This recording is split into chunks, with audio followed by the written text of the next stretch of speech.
In a time of desperate war across Middle-earth, a burning star tore through the night sky and violently struck the earth. That crater was soon found by Eöl, known to his kin as the Dark Elf. Beneath the smoking earth, he excavated a heavy, pitch-black chunk of meteoric iron. Eöl carried this fallen star metal deep into Nan Elmoth, a forest so dense the sun never touched its floor. There he hammered the iron into a blade he named Anglichel. The elf was a solitary, bitter smith, and as he worked the metal in complete isolation, his malice poured directly into the steel. Anglichel held a bloodthirsty awareness. The weapon had a will of its own. To keep his borders secure, Eöl was eventually forced to surrender Anglichel as tribute to King Thingol of Doriath. Thingol's wife, Queen Melian, possessed great foresight. When she examined the blade, she offered a sharp warning. The dark heart of the smith still dwelled inside it, and it would ultimately betray any hand it served.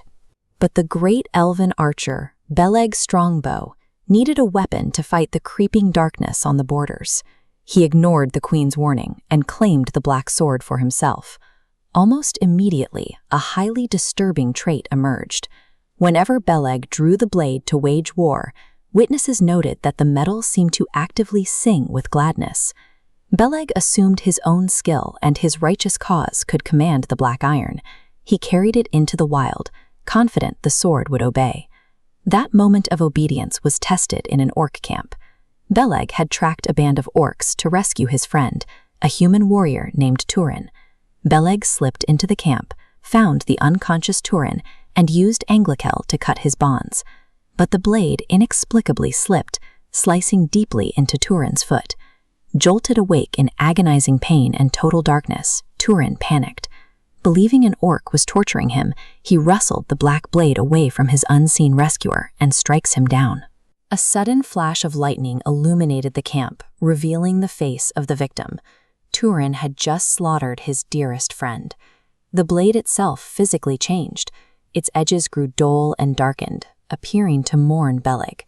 Yet it had proven it would not shrink from drinking innocent blood. Anglichel had now tasted the blood of its master's closest ally. The blade was a predator, using the confusion of the battlefield to feed on the lives of people who tried to wield it. Traumatized, Túrin carried the blood-stained sword to the hidden elven stronghold of Nargothrond. There the elven smiths reforged the weapon. They gave it a new name, Gurthang, the Iron of Death. Its edges now burned with a sickly, pale fire. Armed with Gurthang, Túrin abandoned the elf's strategy of stealth.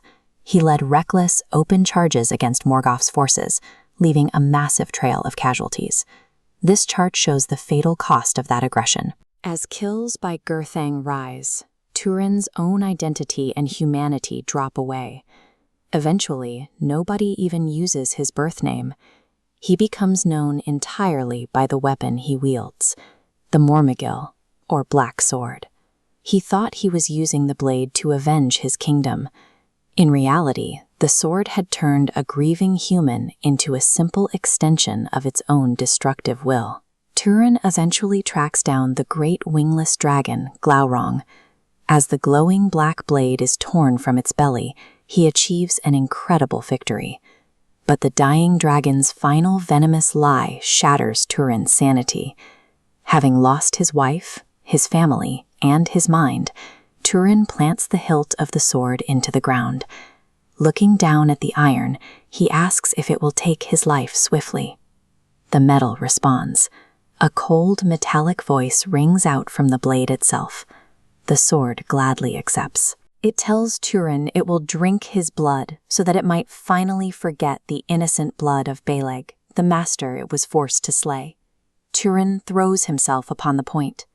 As the weapon takes his life, the dark blade snapped in two beneath his weight, its violent lifespan finally complete. The dark isolation Eöl hammered into the meteoric iron found its target. The blade exacted a horrific toll, proving that a doom woven into the steel will always destroy the hands that dare to wield it.